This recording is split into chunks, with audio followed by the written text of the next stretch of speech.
नमो भगवते वासुदेवाय नमः। ओम नमो भगवते वासुदेवाय नमः। ओम। मोक्षदा एकादशी। मोक्षदा एकादशी व्रत विधि जानिए। शुभ मुहूर्त, महत्व, पूजा विधि।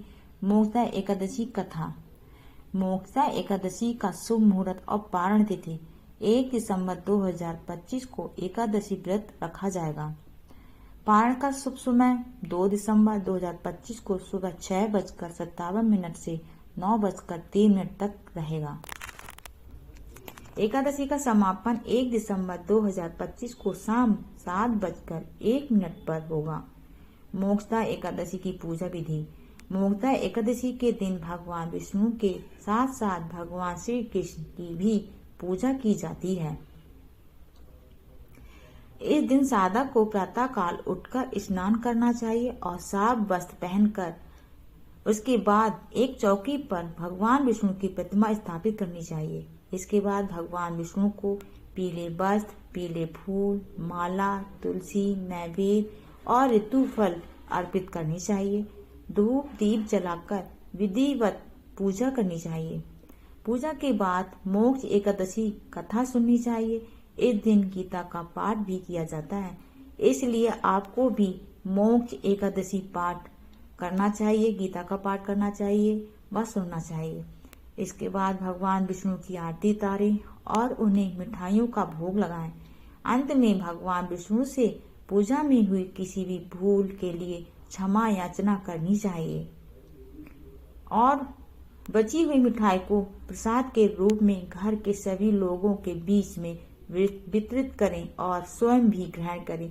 इस प्रकार मोक्ष एकादशी की पूजा करनी चाहिए और प्रार्थना का अंत में प्रार्थना करनी चाहिए कि जगत के पालनहार भगवान श्री हरि विष्णु की कृपा सब पर बनी रहे। मोक्षदा एकादशी का महत्व। मोक्ष एकादशी का महत्व सनातन धर्म शास्त्रों में अत्यधिक बताया गया है। कहा जाता है कि मोक्ष एकादशी का व्रत रखने से मनुष्य के सभी पापों का अंत होता है और उसे मरने के बाद मोक्ष की प्राप्ति होती है। इस दिन भगवान विष्णु की तुलसी की मंजरी के साथ धूप व दीप से पूजा की जाती है।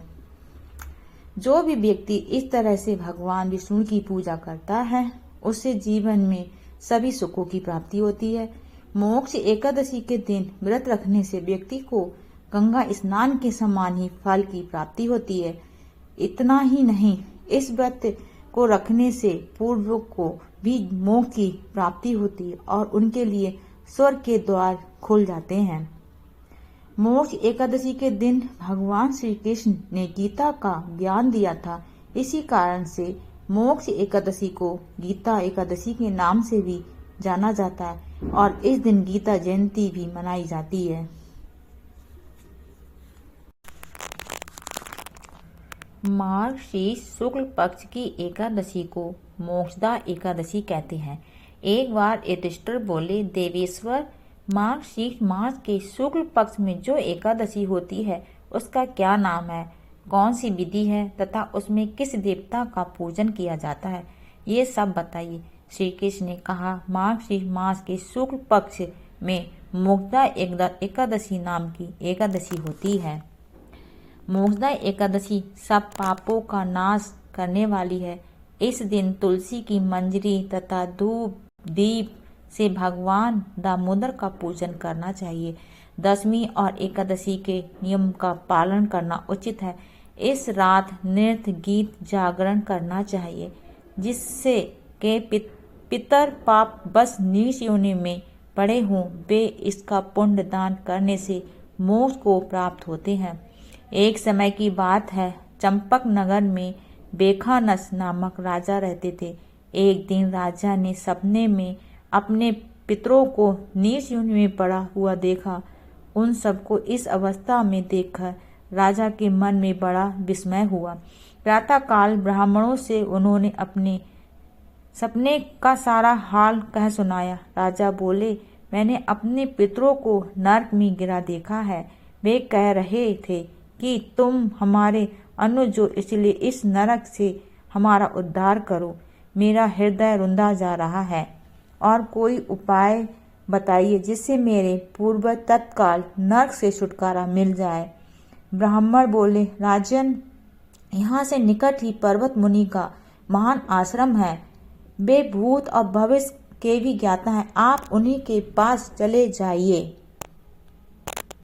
राजा मुनि के पास गए और प्रणाम कर सब कुछ बताया।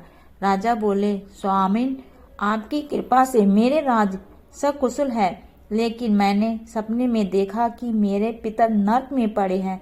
अतः बताइए किस पुण्य के प्रभाव से उनका छुटकारा होगा। राजा की बात सुनकर मुनि राजा से बोले, महाराज, मार्गशीर्ष मास के शुक्ल पक्ष में जो मोक्षदा नामक एकादशी होती है, तुम सब लोग उसका व्रत करो और उनका पुण्य पितरों को दे डालो। उस पुण्य के प्रभाव से उनका नरक से उद्धार हो जाएगा। भगवान श्री कृष्ण कहते हैं, युधिष्ठिर इस प्रकार राजा मुनि की बात सुनकर अपने घर लौट आए।